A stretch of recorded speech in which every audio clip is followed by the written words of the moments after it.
Order! Order! You are an incorrigible delinquent at times. Behave yourself, man!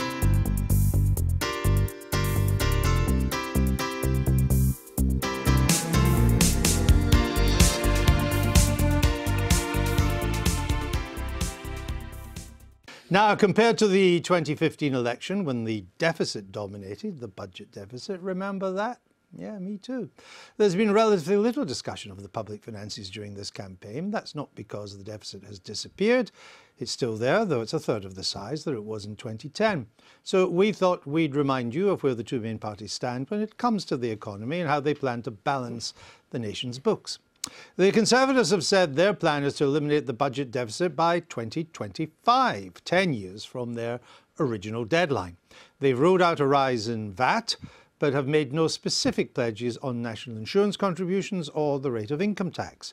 They will, however, go ahead with their planned tax cuts by increasing the personal tax allowance, that's when you start paying tax, and the higher rate threshold by 2020, that's the 40% bracket. Now, while they're also fulfilling a previous pledge to cut corporation tax on businesses to 17% by 2020, it would make it the lowest rate among the G7 of big advanced industrial nations.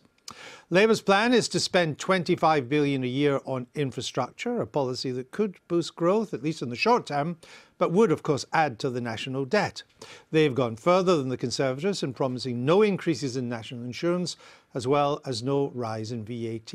But they do plan to reintroduce the 50p tax rate at the top and raise income tax for those who earn over $80,000 a year, as well as increasing the corporation tax rate from current 19% to 26% by 2020.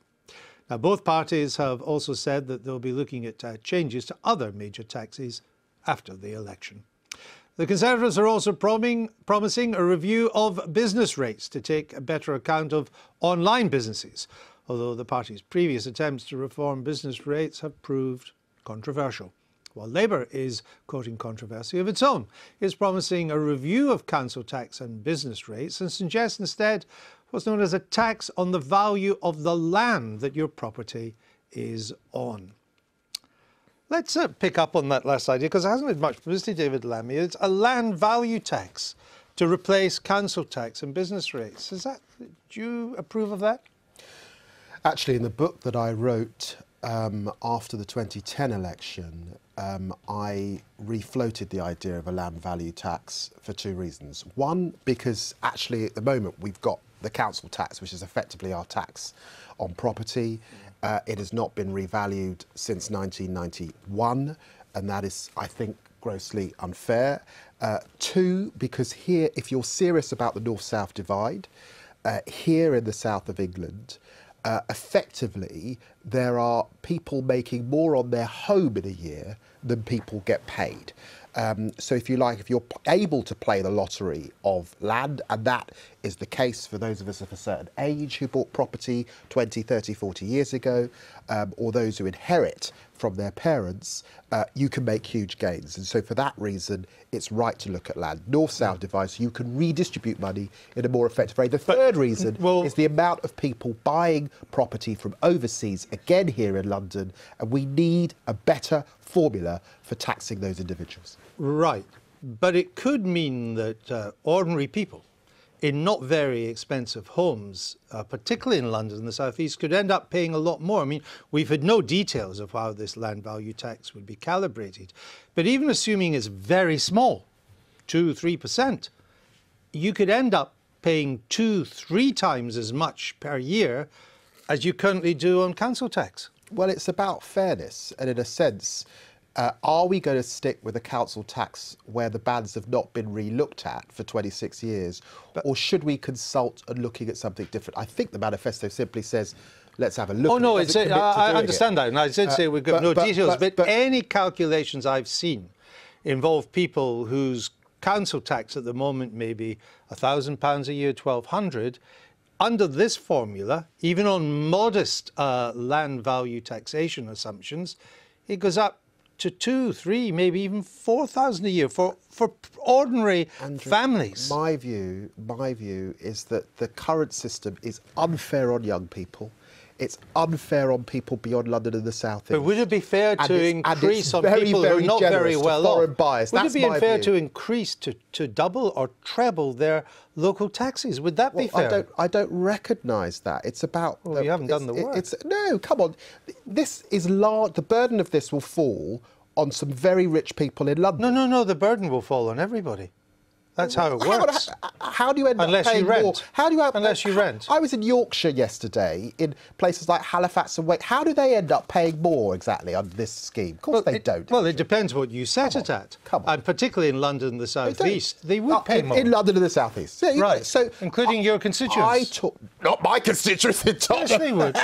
Not my constituents. There are houses that are worth a reasonable amount in your constituency. Most of my constituents are privately rented in council homes, so not my constituents at all. Okay. But Andrew, if you want to redistribute wealth to the north and you want to rebalance our economy, London now is more dominant than any time since 1911. If you want it for young people, then we need to look at this. Of course we do. Ed Vaizey, where's the Chancellor? He's a lot more visible than John McDonnell, I can tell you that. Really? He's a lot more visible than John McDonnell. I think where is he? I read on a website today that he's got the third most mentions in the media after Amber Rudd and Boris Johnson. Well, that's for people like me asking where he is. He's top three. Is he missing in action? He's just enjoying you lot talking about him. No, I follow him on Twitter. You should follow him on Twitter. He's been in a lot of Labour seats because obviously... But why is he being excluded from the national campaign? And he's been very prominent in... I think he likes to pound the pavements and talk to people. But he's the Chancellor. Why have you not fought this campaign in any way on your economic record? Well, I mean, I think that's a fair point. I mean, I wish we had talked about our economic record. I mean, we've created 3 million jobs. We've taken millions of people out of tax. We've reduced tax for 31 million people. Are you ashamed of it? We've cut the deficit by 2/3. So I think we've got a fantastic economic record. So why has there been no mention of it? I don't even remember Mrs May making a speech about the economy. To a certain extent, the election takes on a life of its own, and also, you know, a lot of the theme when we started the election was about Brexit, and other issues have taken over. But not the economy. And we haven't talked enough about the land value tax. Can you ever triple council tax? Well, we've done that. We've done that. Can you ever remember a previous campaign in which the Conservatives of all parties made so little about the economy? Well, I don't. I mean, I've been obviously campaigning since probably the 1987 election. I don't remember all campaigns. I remember somebody saying to me last night, interestingly, that in 1992, just after, you know, just as Europe was about to kind of engulf the Tory party, Europe didn't feature much in the election campaign. So, no, but the economy's always been central to a Tory kind of appeal. Obsess about what themes emerged, except that you have given me the opportunity to talk about our fantastic economic record, for which I'm grateful. On the Labour policy, that this extra 50 billion a year of current spending, I put aside what you would borrow to invest as well, but on current spending it's 50 billion.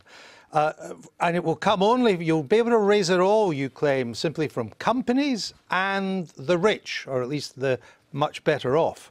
The IFS is quite clear. It says, quote, you cannot raise that amount of money from only companies and the rich. Well, I think it's 48.6 billion, not quite 50 billion. That's the first thing. The second thing, so let's just get the figure right. That'll make a big difference. And well, there's some uncosted promises as well. So 50 billion is a nice round figure. You cannot raise that from companies and the rich alone. I'll give you another quote. It absolutely doesn't add up, says the IFS. Well, our manifesto is costed. We've been very clear that we want to see a corporation tax rise to 26% and not 19%. But they say you won't get the 50 billion. That's corporations. You won't get that amount of money. We do think there should be rises for those on 80,000 a year. We do think we should return to a 50p income tax rate for very high earners. And we think... We know that's what you're going to do. The issue is you can't raise that amount of money. We think that will raise 48.6 billion. And what if you don't? Have the figure. What if you don't? Well, I mean, what if? You borrow more. Let us win the election tomorrow. You borrow more or cut the spending? Let us. That is a decision for a chancellor, as you know.